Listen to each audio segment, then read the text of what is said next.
முருகன் கிட்ட ஆசைப்பட்டு கேட்குறவங்களும் இருக்காங்க, அவஸ்தைப்பட்டு கேட்குறவங்களும் இருக்காங்க. தேவை முடிஞ்ச பின்னும் கேட்குறவங்களும் இருக்காங்க, தேவைக்காக கேட்குறவங்களும் இருக்காங்க. ஆசை அடங்கவே அடங்காது. இன்னும் வேணும் வேணும் வேணும் கேட்டுக்கிட்டே இருக்கும். இந்த தலைமுறையில் இன்னும் 10 தலைமுறைக்கும் சொத்து சேர்க்கணும் இப்படின்னு கேட்குறவங்களாம் ஒரு பக்கம் இருக்காங்க. இன்னொரு பக்கம் பார்த்தோம்னா தேவைக்காக கேட்குறவங்களும் இருக்காங்க. ரொம்ப அவஸ்தைப்பட்டு முடியாத ஒரு சூழ்நிலை.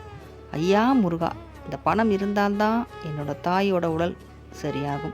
நான் ரொம்ப இக்கட்டான சூழ்நிலையில் இருக்கேன். எனக்கு இந்த பணம் வேணும். யாராவது ஒரு மூலியமா என்னை எனக்கு உதவி செய். இந்த பணம் இருந்தால் தான் நாளைக்கு நான் கடனை கொடுக்க முடியும். அந்த கடனை கொடுக்கலன்னா என்னை அசிங்கப்படுத்துவாங்க, வேதனைப்படுத்துவாங்க.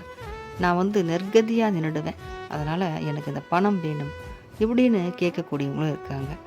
இது 2 பக்கத்துலேயும் முருகர் பார்த்துக்கிட்டு தான் இருக்கார். யாருக்கு செய்வார், யாருக்கு செய்ய மாட்டார், எல்லாருக்குமே செய்வார். எல்லாருக்குமே செஞ்சிட்டு தான் இருக்கார். ஆனால் யாருக்கு முதல்ல செய்வாருன்னா கஷ்டப்படுறவங்களுக்கு தான் முதல்ல செய்வார். நானும் தான் ஒரு பொருள் கேட்டேன், இன்னும் முருகர் கொடுக்கல அப்படின்னா அது தாமதம் ஆனால் அது நல்லதாக கிடைக்கும்னு தாமதிப்பார். சில பொருள் தாமதிக்காமல் கொடுத்துடணும், தாமதிச்சா அவங்க வாழ்க்கையே போயிடும் அப்படின்ற ஒரு சூழ்நிலையில் அவங்களுக்கு தாமதிக்காமல் சீக்கிரமாக கொடுத்துருவார். நம்ம எல்லாமே கேட்குறோம். தாய் தகப்பன்கிட்ட நம்ம எல்லாமே கேட்குற மாதிரி தான் முருகன்கிட்டையும் நம்ம கேட்குறோம்.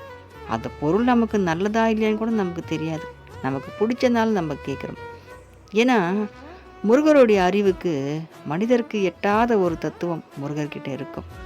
அவரோட அறிவு நமக்கு புரியாது. நமக்கு எல்லாமே நல்லதாக தெரியும். ஆனால் அது என்னது கெட்டது, எதில் நல்லது இருக்குன்னு எல்லாமே முருகருக்கு தான் தெரியும். அதனால் நம்ம கேட்குறது நம்ம உரிமையாக இருந்தாலும் கொடுக்கறது முருகனுடைய அருள். அவர் நமக்கு என்ன கொடுக்குறாரோ நம்ம அதை வாங்கிப்போம். எது நமக்கு செய்கிறாரோ அதை நம்ம சந்தோஷமாக ஏற்றுப்போம். ஏன்னா முருகர் நமக்கு செய்யும் போது அது நல்லதாக இருக்கும். நமக்கு ரொம்ப ஒரு சந்தோஷம் கொடுக்கக்கூடிய விஷயமாக இருக்கும்.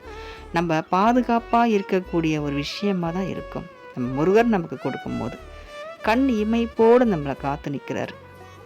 அவர் நமக்கு முன்னாடி நின்று எந்த பிரச்சனை வந்தாலும் அவரே சமாளித்து நம்மக்கிட்ட அதை கொண்டு வராமல் நம்மளை கண்ணுக்கு ஒரு இமை மாதிரி நம்மளை காப்பாற்றுறாரு, பாதுகாப்பாக இருக்கிறாரு நம்ம முருகர்.